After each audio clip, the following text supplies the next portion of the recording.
यदि आप गार्डनिंग के शौकीन हैं तो ये पौधा आपके पास ज़रूर होगा। बहुत ही पॉपुलर हाउस प्लांट है, कम देख रेख में चलने वाला पौधा है और बहुत आसानी से इसकी 4-5 वेराइटीज़ आपको किसी भी नर्सरी पर मिल जाएंगी।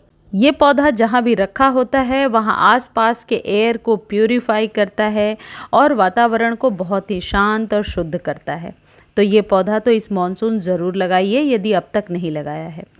लेकिन गर्मियों में अक्सर झुलसने लगता है क्रोटोन का पौधा और इसकी पत्तियों का टिप जलना शुरू हो जाता है।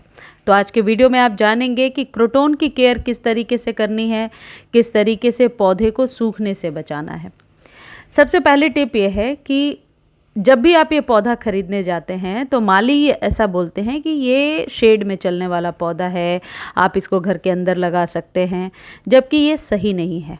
क्रोटोन के पौधे को यदि धूप नहीं मिलेगी तो इसकी पत्तियां जो हैं वो रंग बिरंगी कभी नहीं हो पाएंगी, पत्तियां एक ही कलर की हो जाएंगी। जैसे देखिए गर्मी में इसको बचाने के लिए मैंने थोड़ा शेड में रख दिया है, तो नीचे की जो पहले की आई हुई पत्तियां थी वो तो कलरफुल दिख रही हैं, लेकिन ऊपर की पत्तियां जो हैं वो इस तरीके से एक ही शेड में नज़र आ रही हैं। तो इस पौधे के लिए धूप ज़रूरी है, लेकिन डिपेंड करता है कि किस मौसम में आप कितनी धूप दे रहे हैं। यदि आप मई जून जुलाई की बात करें तो 1 घंटे मॉर्निंग की धूप बहुत है, लेकिन वहीं सर्दियों में इसे आप लगातार धूप में रख सकते हैं, कोई नुकसान नहीं होगा। और यदि आप पौधे को धूप में जैसे ही रखते हैं और आपको लगता है कि आज ही मेरा पौधा झुलस गया, तो उसके अकॉर्डिंग आप अपने पौधे को शिफ्ट कीजिए, लेकिन धूप इस पौधे के लिए ज़रूरी है। कंप्लीटली शेड में पौधा मरेगा नहीं, लेकिन पत्तियां जिस तरीके से जो डिफ्रेंशिएट करके मैंने आपको दिखाया वही वाली प्रॉब्लम आएगी। दूसरी चीज़ जो होती है वो है वाटरिंग, इसका बहुत ध्यान रखना है।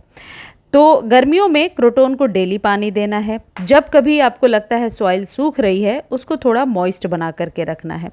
लेकिन इस बात का भी ध्यान रखना है कि ओवर वाटर जाहिर है आप नहीं करेंगे, लेकिन यदि मिट्टी भुरभुरी बनी है, जैसे जब आप इसकी मिट्टी बना रहे हैं तो 4 पोर्शन बना लीजिए। एक में आप कंपोस्ट मिला लीजिए, एक में गार्डन सॉइल, एक में कोकोपीट या भुरभुरा बनाने के लिए आप परलाइट वगैरह भी मिला सकते हैं, और थोड़ा सैंड मिला लीजिए।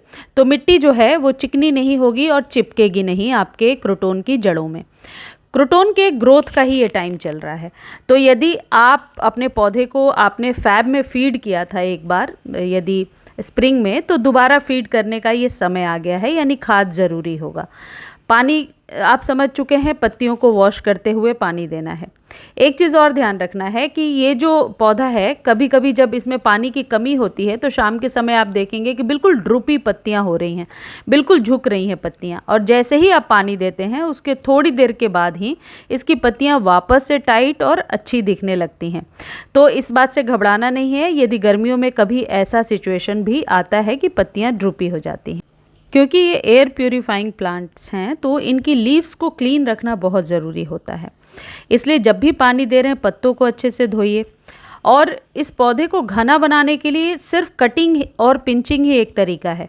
तो कटिंग आप साल में 2 बार कर सकते हैं। यदि आपके पास ये पौधा पहले से है तो कटिंग कर लीजिए आप स्प्रिंग में, और अभी बरसातों में इसकी कटिंग करने से नई ब्रांच आप जल्दी ले पाएंगे। जहाँ तक इसके कंटेनर साइज़ की बात है तो लिली की तरह ही क्रोटोन को भी थोड़ा कंजस्टेड और छोटे पॉट में यदि आप लगाते हैं तो मैंने देखा है कि इसका बेहतर रिजल्ट होता है।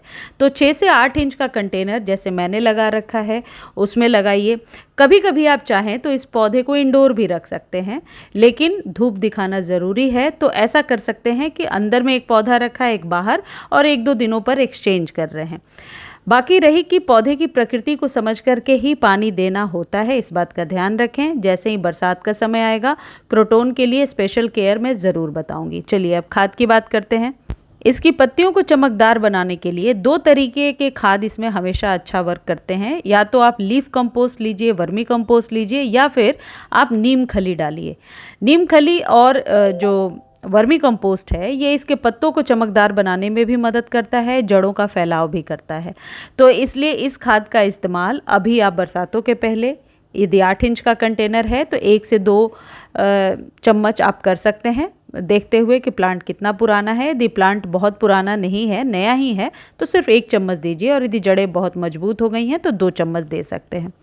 बस इसके अलावा और कोई खाद इसमें देने की ज़रूरत नहीं है। घरेलू खाद की बात करें तो चाय पत्ती 1 चम्मच महीने में 1 बार दे सकते हैं। एसिडिक सॉइल पसंद होता है इसे, और चाय पत्ती देने से सबसे पहले यही होता है कि पत्तियाँ बहुत अच्छी कलरफुल निकल करके आती हैं, तो कलरफुल वाले प्लांट्स के लिए ज़रूरी रहता है। जैसे मेरे ये सभी पौधे आप देख रहे हैं, सब में मैंने आज ही चाय पत्ती डाला है।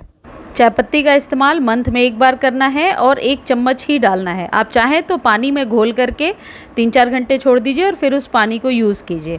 उस पानी को छान करके आप पत्तियों पर स्प्रे भी कर सकते हैं, यानी 2-3 तरीके से इस्तेमाल करके आप ज़्यादा बेनिफिट ले सकते हैं। मुझे उम्मीद है मेरे द्वारा दी गई ये जानकारी आपको बहुत अच्छी लगी होगी। जानकारी अच्छी लगती है तो चैनल को लाइक, शेयर, सब्सक्राइब कीजिए, और यदि फेसबुक पर देख रहे हैं तो प्लीज़ फॉलो और शेयर ज़रूर कर दीजिए। धन्यवाद।